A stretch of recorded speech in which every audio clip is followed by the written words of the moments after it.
83 घर बिल्कुल तबाह हो गया है, माली नुकसान बहुत पहुंचा है। इधर सैलाबी रैली आया, इधर अभी भी देखो लोग खड़ा है, अपनी मदद आप में कर रहे हैं। दूसरा किलियों से भी कुमक आया है, जो आपका मीडिया वाला का हम बहुत शुक्रिया अदा करता है कि आप उधर से आया। हमारा किली देखो खुद चेक कर रहे हैं, अल्हम्दुलिल्लाह किली बिल्कुल मुकम्मल तबाह हो गया है, माली नुकसान बहुत पहुंचाया है किली में।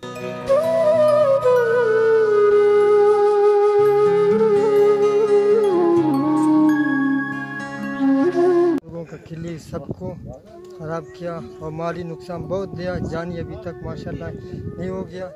और एक दूसरे हम लोगों के साथ देख रहे अब काम करते अपना मकान की जी खल के सरदार अब्दुल समद ने और कनाफिना फिजल यामद दाड़ी माली नुकसान बाज मसूने अफ्ताद अश्ता दुरान मकान कुल तमानो और अनु मकान उफ्ते रिहाइश मनी का पकदासक और ज़मीन और माल अक्सर तबाह मसूनो और दस दाखल के मिसाल पासी कमरस दोनों साबित तोफ के वोटे दाबंदा रिहाइश के